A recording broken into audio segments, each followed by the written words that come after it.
Imagina que tu hija sale de casa un día cualquiera y nunca regresa.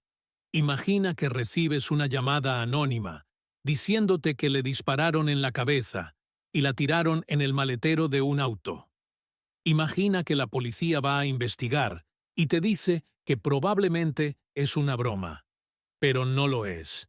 Y lo que descubrieron después fue mucho peor de lo que nadie podría haber imaginado. Esta es la historia real de Samantha Guthrie, una chica de 18 años que desapareció sin dejar rastro, y de la pareja asesina que convirtió una casa abandonada en su propio matadero personal. Pero antes de que te cuente cómo terminó todo esto, necesitas saber algo. Había testigos, varios testigos que vieron todo, y uno de ellos rompió a llorar cuando tuvo que recordar lo que pasó esa noche. Quédate hasta el final porque vas a descubrir cómo la policía logró resolver este caso y lo que le pasó a cada una de las personas involucradas. Y créeme, algunas de las sentencias te van a sorprender. Si te gustan las historias de crímenes reales, suscríbete al canal y activa la campanita para no perderte ningún caso. Y ahora sí, vamos a empezar desde el principio. Todo comenzó en noviembre de 2018, cuando una madre desesperada llamó a la policía porque su hija había desaparecido. Joanie llegó a la estación completamente destrozada, con los ojos rojos de tanto llorar y las manos temblando mientras intentaba explicarle al oficial lo que había pasado. Su hija Samantha tenía 18 años y nadie la había visto desde hacía más de un día. Pero lo más perturbador de todo no era solo que hubiera desaparecido. Era lo que Joanie había escuchado en una llamada telefónica anónima el día anterior. Alguien que ella no conocía la llamó para decirle que su hija había recibido un disparo en la cabeza, que la habían tirado en el maletero de un auto y que se la habían llevado. Joanie inmediatamente llamó a la policía y les dio la dirección de la casa donde supuestamente había ocurrido todo. 75 Lillian Street, una casa abandonada en una de las peores zonas de la ciudad. Los oficiales fueron a investigar esa misma noche. Revisaron la casa de arriba a abajo, pero no encontraron nada. Ni sangre, ni señales de lucha, ni evidencia de que algo malo hubiera pasado ahí. Así que, cuando Joanie llegó a la estación al día siguiente para presentar oficialmente la denuncia de persona desaparecida, el oficial que la atendió le dijo algo que la dejó helada. Para ser honesto contigo, creo que alguien te está jugando una broma. Pero Joanie sabía que no era una broma. Ella conocía a su hija. Sabía que Samantha había estado pasando por momentos muy difíciles. Apenas había cumplido 18 años cuando decidió irse de casa y comenzó a juntarse con gente muy peligrosa. Samantha empezó a frecuentar casas abandonadas donde se reunían drogadictos y criminales, y poco a poco se fue alejando cada vez más de su familia. Joanie le dio al oficial una descripción detallada de su hija, incluyendo un tatuaje de mariposa que tenía en el brazo derecho, y luego le dijo algo crucial, algo que cambiaría todo el rumbo de la investigación. El nombre de la última persona con la que estuvo, la persona que supuestamente le disparó, es Danny Hamby. En ese momento, el oficial no le dio mucha importancia. El nombre de Danny Hamby no le sonaba de nada, y seguía pensando que todo esto podría ser un malentendido o incluso una broma de mal gusto. Pero esa misma noche, después de que la policía publicara el reporte oficial de persona desaparecida con la descripción de Samantha, algo increíble sucedió. Un hombre llamó a la estación diciendo que sabía exactamente qué le había pasado a Samantha. Dijo que él había estado ahí, que lo había visto todo con sus propios ojos, y que podía llevar a la policía directamente a los responsables. Los detectives no podían creerlo. Acababan de empezar a investigar, y ya tenían a un testigo presencial. Pero había un problema. Este hombre podría estar diciéndoles la verdad, o podría estar inventándolo todo para ganar atención o incluso para proteger a alguien más. Así que cuando John Marshall llegó a la estación la mañana siguiente, Los detectives sabían que tenían que ser muy cuidadosos. Tenían que verificar cada palabra que saliera de su boca antes de poder confiar en él. Y lo que Marshall les contó esa mañana fue tan específico, tan detallado y tan perturbador que los detectives supieron inmediatamente que estaban ante algo mucho más grande de lo que habían imaginado. Marshall comenzó su historia explicando que Samantha había estado intentando conseguir transporte para llegar a la casa abandonada en Lillian Street durante varias horas esa noche. Él estaba ahí y normalmente la habría llevado, pero estaba cansado y no quiso hacerlo. Así que unas horas después, Samantha apareció en un Uber que su padre le había pagado. Esto era fácil de verificar, y cuando los detectives hablaron con el padre de Samantha unas horas después, él confirmó que efectivamente le había pagado un Uber esa noche para que fuera a esa dirección. Primera verificación exitosa. Marshall seguía diciendo la verdad. Luego Marshall explicó que había salido a caminar a una tienda cercana para comprar cigarrillos y un refresco, cuando vio a Samantha caminando hacia la casa junto con alguien llamado Yoshi.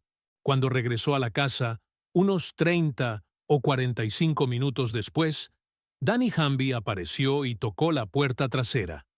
Marshall abrió la puerta y vio que Danny no estaba solo. Venía acompañado de una mujer llamada Tony y de un hombre afroamericano alto, que Marshall no conocía, pero que más tarde identificaría como William. Los tres entraron a la casa y subieron al segundo piso para hablar con alguien llamado Jody. Marshall se quedó abajo con Tony y William, mientras Danny, Jody, Kim, Kate y Samantha estaban todos arriba.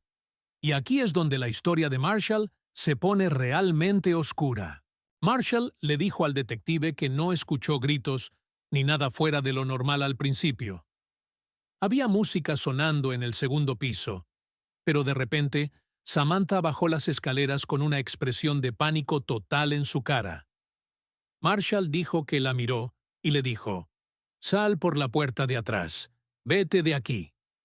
Samantha parecía asustada, confundida, como si no supiera qué hacer, pero en lugar de irse por la puerta trasera como Marshall le había sugerido, Samantha bajó al sótano. Unos 2 o 3 minutos después, Marshall escuchó un pequeño alboroto, y entonces Samantha subió del sótano con sangre en la nariz o en el labio. Marshall no estaba seguro. Pero lo que sí estaba seguro es que Samantha volvió a subir al segundo piso. Y Danny y Tony la siguieron. No la persiguieron corriendo, pero definitivamente la siguieron. Y luego, entre 5 y 10 minutos después, sucedió lo impensable. Samantha bajó corriendo por las escaleras con Danny justo detrás de ella. Y cuando ella llegó al cuarto o quinto escalón desde el piso de la sala, Danny levantó su arma y le disparó en la parte de atrás de la cabeza. Un disparo. A quemarropa. En medio de la casa. Marshall vio todo. Vio cómo Samantha cayó al suelo. Vio cómo la casa entró en caos absoluto. Vio cómo William y Yoshi comenzaron a dar órdenes a todos los presentes. Y vio cómo entre varios cargaron el cuerpo de Samantha y lo sacaron de la casa para meterlo en un vehículo que estaba afuera. El detective que estaba escuchando todo esto apenas podía creer lo que estaba oyendo. Esta era una confesión completa, detallada, de un asesinato brutal. Pero había una pregunta que el detective necesitaba hacer antes de continuar. ¿Samantha está viva? Marshall tomó aire y respondió con una voz temblorosa. Sonaba como si estuviera haciendo ruidos, pero por mis experiencias pasadas, sonaba más como un estertor de muerte, como cuando tu cuerpo se está apagando. Así que técnicamente todavía estaba respirando en ese momento, pero le dispararon en la parte de atrás de la cabeza de cerca con una Smith & Wesson MP-40. El detective sintió un escalofrío recorrerle la espalda. Si todo esto era cierto, entonces Samantha Guthrie había sido asesinada a sangre fría en medio de una casa llena de testigos. Y los asesinos habían huido con su cuerpo. Pero aquí estaba el problema. La policía ya había revisado esa casa el día anterior y no habían encontrado absolutamente nada. Ni sangre, ni casquillos de bala, ni señales de violencia. Nada. Entonces, ¿cómo era posible que Marshall estuviera diciendo la verdad? El detective decidió que tenían que volver a esa casa, pero esta vez sabiendo exactamente dónde buscar. Marshall les había dado 2 piezas de información cruciales. Primero, el lugar exacto donde Samantha fue disparada. Y segundo, que William y Yoshi habían regresado a la casa después del asesinato para limpiar la escena. Eso significaba que cualquier evidencia del crimen sería extremadamente difícil de encontrar, pero no imposible. Así que esa misma tarde, 3 oficiales armados se dirigieron a 75 Lillian Street preparados para lo que pudieran encontrar. Cuando los oficiales llegaron a la casa, lo primero que hicieron fue asegurarse de que no hubiera nadie escondido adentro. Esta era una casa abandonada en una zona peligrosa, conocida por ser frecuentada por drogadictos y criminales. Cualquiera podría estar ahí dentro. Así que con las armas desenfundadas, los 3 oficiales entraron lentamente, gritando: «¡Policía! Si hay alguien aquí, salgan con las manos arriba ahora». Revisaron cada habitación, cada rincón, cada armario. El lugar era un desastre total. Había basura por todas partes, muebles rotos, graffiti en las paredes. Pero no había nadie adentro. Una vez que aseguraron el perímetro, comenzaron a buscar evidencia. Y al principio no encontraron nada. Nada que indicara que alguien había sido asesinado ahí. Pero entonces, uno de los oficiales se acercó a las escaleras donde Marshall había dicho que Samantha fue disparada. Y vio algo en la pared justo debajo de una grieta. Era difícil de ver a simple vista, pero definitivamente estaba ahí. No era graffiti, era sangre. Sangre seca. La sangre de Samantha Guthrie. Y una vez que encontraron esa primera mancha, empezaron a encontrar más. Había salpicaduras de sangre en varias partes de la pared que no habían sido limpiadas completamente. Y en el suelo encontraron casquillos de bala, que coincidían con el tipo de munición que usa una Smith & Wesson MP40. Marshall estaba diciendo la verdad. Samantha Guthrie había sido asesinada en esa casa, y ahora Danny Hamby y Tony eran oficialmente buscados por asesinato. Pero la pesadilla apenas comenzaba. Porque apenas 2 días después del asesinato de Samantha, la policía recibió otra llamada de emergencia. Una chica joven había llegado corriendo a la casa de unos extraños, golpeando la puerta trasera y suplicando que la dejaran entrar porque alguien la estaba persiguiendo con un arma. Los dueños de la casa llamaron a la policía inmediatamente, y cuando los oficiales llegaron, encontraron a la chica completamente aterrorizada, temblando, incapaz de formar frases coherentes. Su nombre era Kimberly. Y cuando los oficiales le preguntaron quién la había estado persiguiendo, ella describió a un grupo de hombres, algunos blancos, algunos afroamericanos. Uno de ellos llevaba una sudadera negra con capucha. Kimberly estaba tan asustada que apenas podía recordar los detalles. Todo había sido un borrón. Pero los oficiales necesitaban saber por qué estaba en esa zona de la ciudad. Kimberly no era de ahí. Ella vivía en otra ciudad. Entonces, ¿qué hacía aquí? Y cuando los oficiales le preguntaron a dónde iba, la respuesta los dejó helados. Kimberly dijo que había venido a visitar a una amiga llamada Jody Harrison, y que su amiga vivía en Lillian Street. Lillian Street, la misma calle donde Samantha Guthrie había sido asesinada 2 días antes. Los oficiales se miraron entre sí con horror. Kimberly no solo había estado en esa casa. Kimberly era una de las testigos del asesinato de Samantha. Y ahora alguien la estaba persiguiendo. Alguien quería silenciarla. Y si no atrapaban a los asesinos pronto, Kimberly podría terminar exactamente igual que Samantha. Este caso acababa de convertirse en una prioridad máxima para todo el departamento de policía. Todos los oficiales y detectives estaban en alerta máxima buscando cualquier pista que pudiera llevarlos a Danny Hamby, Tony o cualquiera de sus cómplices. Y entonces recibieron la llamada que habían estado esperando. Un hombre llamó diciendo que Danny y Tony acababan de sacar un arma contra él dentro de una casa, y que ahora estaban en el estacionamiento de afuera alardeando sobre haber matado a alguien hace unos días. Los oficiales llegaron al lugar en cuestión de minutos, y ahí estaban, Danny Hamby y Tony, los dos principales sospechosos del asesinato de Samantha Guthrie, justo frente a ellos. Sal del auto, señora. Muévete hacia acá. Manos arriba, por favor. Manos arriba, por favor. Los oficiales los arrestaron sin incidentes. Cuando revisaron a Danny, encontraron un cuchillo y una bolsa llena de agujas. Y cuando revisaron a Tony, ella les dijo que tenía un arma cargada. La misma arma que muy probablemente había sido usada para asesinar a Samantha. Los dos fueron llevados de inmediato a la estación de policía para ser interrogados. Y aquí es donde las cosas se pusieron realmente interesantes. Porque los detectives tenían un plan. No iban a decirle a Danny y Tony que eran sospechosos de asesinato todavía. Iban a dejar que pensaran que solo los habían arrestado por el incidente del arma.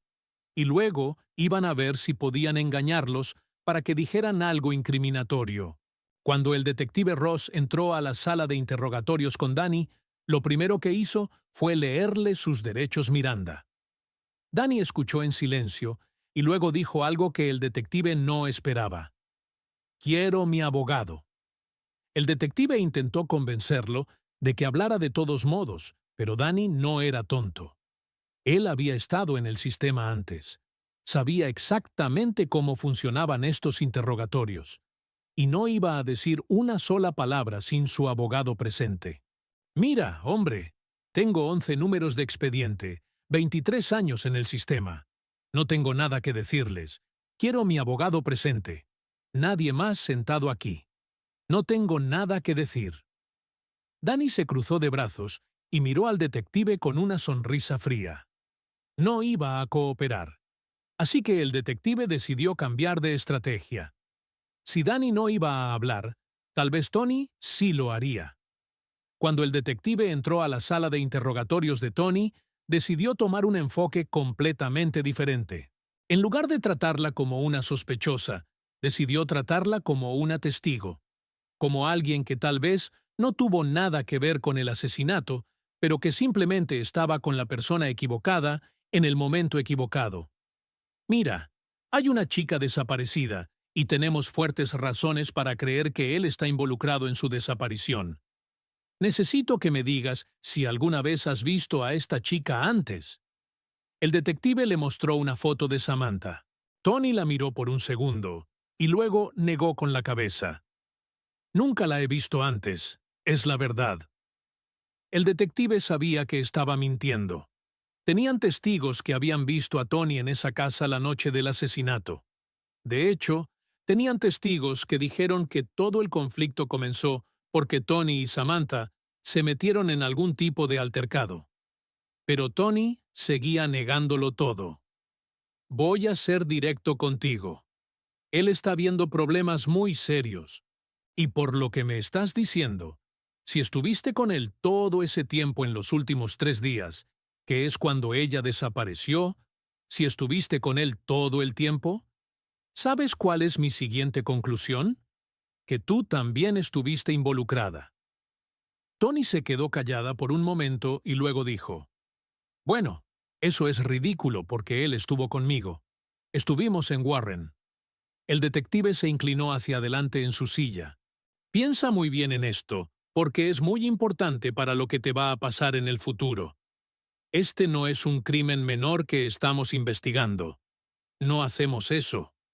Cuando nos involucramos, es porque algo malo ha pasado. Y sabemos que pasaron otras cosas este fin de semana, específicamente el sábado por la noche, en una casa en Akron. Así que no quiero que te metas en problemas por algo en lo que solo fuiste pasajera. Pero si te vas a sentar aquí y decirnos que estuviste con él todo el tiempo, crees que lo estás ayudando, pero no es así. Te estás perjudicando a ti misma. El detective luego le mostró otra foto. Esta vez no era de Samantha, era de Yoshi, cuyo nombre real era Dylan. ¿Quién es este? Tony apenas miró la foto. No sé quién es. Casi ni lo miraste. Lo miré. No sé quién es. El detective sonrió. Bueno, nosotros llegamos a conocerlo muy bien. Pasamos todo el día con él. ¿Cuál es su nombre? Bueno, eso no importa. Tú no lo conoces. Entonces, ¿qué diferencia hace? En realidad, Tony conocía muy bien al hombre de la foto, porque Dylan, también conocido como Yoshi, era uno de los hombres que había ayudado a cargar el cuerpo de Samantha en el auto. Y por una increíble coincidencia, Dylan acababa de ser arrestado por órdenes de arresto no relacionadas y había sido traído a la misma estación de policía. Los detectives no podían creer su suerte. Uno de los testigos principales, posiblemente incluso un cómplice, acababa de caer directamente en sus manos sin que tuvieran que hacer ningún esfuerzo. Y la mejor parte era que Dylan no era el criminal endurecido que esperaban. De hecho, su interrogatorio fue completamente diferente a todo lo que habían visto antes. No solo fue desgarrador, sino que fue absolutamente clave para meter a 3 personas a la cárcel por el asesinato de Samantha. Cuando el detective entró a la sala de interrogatorios con Dylan, inmediatamente notó que algo era diferente. Dylan tenía apenas 19 años. Era joven, asustado, y claramente estaba cargando con un peso enorme sobre sus hombros. Ayúdanos, esto es serio. ¿Le pasó algo malo a ella? Dylan se cubrió la cara con las manos. No sé. Ella es una chica joven. Lo sabes. Lo sé. ¿Qué le pasó? No lo sé. Solo la conocí hace un par de días. Ayúdanos. ¿Viste algo malo? Apenas habían pasado 5 minutos del interrogatorio cuando Dylan comenzó a quebrarse completamente. Tenía lágrimas en los ojos. Estaba temblando, tratando de ocultar su cara.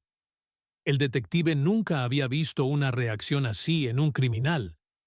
Esto era diferente. Dylan estaba aterrorizado y devastado al mismo tiempo. Y el detective se dio cuenta inmediatamente de que había una razón por la que Dylan se sentía así. Dylan intentó desviar todas las preguntas al principio, pero con cada minuto que pasaba, el estrés se acumulaba más y más dentro de él. Y 15 minutos después, el detective notó que Dylan estaba a punto de romperse completamente. Así que decidió aprovecharlo. ¿Qué dijiste? Dijiste que no viste nada. No, quiero decir que hay más de lo que viste. Necesitamos tu ayuda. Ella no merecía morir así. Ayúdanos. ¿Qué pasaría si fuera tu hermana? Llega un momento en tu vida donde tienes que tomar la decisión correcta y hacer lo correcto. Necesitamos tu ayuda. Ella está realmente muerta. Y entonces Dylan finalmente se quebró. Comenzó a llorar desconsoladamente, incapaz de contener las emociones por más tiempo. ¿Está muerta? Sí. De eso estoy hablando contigo. ¿Viste algo que le pasó? Si hablamos de esto, vas a sentir que el peso del mundo se quita de tus hombros. Solo hay una cosa que hace que una persona se ponga así de emocional, y es que vieron algo malo. Dylan tomó aire entre sollozos y finalmente comenzó a hablar. Recuerdo que hace un par de días estábamos hablando y la estábamos pasando bien, y no sé por qué. No sé por qué siento que estaba tan conectado con ella. Tal vez porque tienen la misma edad. ¿Sentiste una conexión con ella? ¿Es porque tal vez tuvieron los mismos problemas creciendo y cosas así? Probablemente. ¿De qué hablaron ustedes dos? Solo de la vida y esas cosas. Escuchar música también. ¿Les gusta engañar la música? Yo en realidad no prefiero música. Solo me gusta el ruido blanco. Es difícil. Lo siento.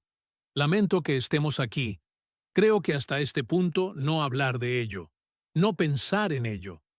Quiero decir, estaba pensando en ello. ¿En qué estabas pensando? Simplemente que esta persona, que podría haber sido potencialmente una buena amiga, o tal vez, no sé, no va a ser esa persona. Pero puedes ayudarla. Puede que ella no esté aquí, pero eso no significa que no puedas ayudarla. Ayúdanos a descubrir qué le pasó. No había palabras para describir lo que Dylan estaba sintiendo en ese momento. Era claro que él había nacido en el lado equivocado de la ciudad y se había juntado con la gente equivocada. También era claro que él realmente apreciaba a Samantha, lo cual era la mayor tragedia de todas. En las docenas de interrogatorios con testigos que se llevaron a cabo, los detectives se dieron cuenta de que Samantha había sido asesinada por un desacuerdo insignificante con Danny y Tony. Fue innecesario, sin sentido, y arruinó innumerables vidas. Y Dylan estaba justo en el centro de todo esto sin quererlo. El detective le dio a Dylan un momento para calmarse y procesar sus emociones. Y luego le dijo que tenía una última oportunidad para contarle lo que pasó, para traerle paz a la familia de Samantha y llegar al fondo de esto de una vez por todas. Yo estaba en camino de salir. Sam regresó y supongo que su novia o alguien entró con ella. Estaban gritándose, discutiendo, gritaron hacia esa dirección, bajaron las escaleras. Ella se dio vuelta, regresó, o la abofeteó, o le puso algo en la mejilla o algo así, no sé, y ella bajó las escaleras. Y mientras estaba en las escaleras, dando vuelta en la esquina para bajar el resto de las escaleras, él la siguió y sonó el disparo. No sé dónde le dio. Solo la rozó. Ella cayó al suelo en la parte de abajo de las escaleras. Tuve que cargarla hasta la camioneta. ¿Te hicieron hacer eso? ¿Hacer que cargaras hasta la camioneta? No iba a no hacerlo. ¿Todavía tenía el arma afuera en ese momento? No, pero quiero decir que eso no fue lo que me hizo hacerlo. Quiero decir, hay un cuerpo en la sala y sangre por todas partes, así que teníamos que sacarlo rápido. ¿Dónde está la alfombra? Se fue. ¿A dónde? Quemada. ¿Cómo sacaron todos los muebles de ahí? Yo los moví. ¿Qué hiciste una vez que estuvieron afuera? No estaban afuera. Están todos en la cocina. Todavía ahí, probablemente. Todo lo que Dylan dijo coincidía perfectamente no solo con la declaración de Marshall, sino también con la evidencia. Afuera, los detectives habían encontrado una fogata donde algo había sido quemado recientemente. Dedujeron que era una alfombra con toda la sangre de Samantha en ella. Y adentro, justo en la parte de abajo de las escaleras que vimos antes, faltaba una gran área de alfombra y paneles de yeso justo donde Samantha había sido disparada. Sin embargo, ahí era donde Dylan decía que terminó su participación, lo que significaba que no podía responder la pregunta más importante que el detective todavía tenía. ¿Dónde estaba el cuerpo de Samantha? Para eso, le dijeron a los policías que recurrieran al cuarto y último sospechoso que los policías habían tenido desde el principio, William, quien Dylan dijo que se fue en el auto con Danny para esconder el cuerpo de Samantha. Nuestra preocupación es obviamente principalmente por la familia. Y creo que tú probablemente también te sientes así un poco. Sea cual sea la relación que esta chica tenía con su mamá y papá, ella tiene una mamá y papá y quieren poder enterrar a su hija. Sabemos que está muerta. Sé que probablemente estás agotado. Quiero decir, nosotros también estamos agotados. Hemos estado en esto desde esta mañana, así que nosotros también estamos agotados. Sé que probablemente tampoco has comido, y entiendo que estás teniendo algunos problemas en cuanto a dónde estaban realmente. Así que quiero que al menos intentes pensar en dónde pusieron el cuerpo en la parte de atrás del auto. William respiró profundamente. Recuerdo regresar y subir la colina y desafortunadamente por la forma en que yo estaba acostado en la parte de atrás. ¿Estabas como físicamente acostado o estabas como relajándote? No, sí. Querían que me acostara todo el camino. Querían que me quedara abajo como si estuviera encogido. Estaba abajo. Pensé que querían que me acostara en la parte de atrás, y no querían que viera a dónde íbamos, y realmente pensé que ese era mi fin realmente. William estaba feliz de cooperar con los detectives, lo cual les facilitó mucho el trabajo. El único problema era que realmente no vio a dónde condujeron. Lo obligaron a acostarse en la parte de atrás del auto para que nadie lo viera desde afuera. Así que no podría ser tan útil como los detectives inicialmente pensaron. Sin embargo, pudo decirles que no viajaron por mucho tiempo y dio una descripción del área donde finalmente escondieron el cuerpo. ¿Había como mucho era un área muy rural?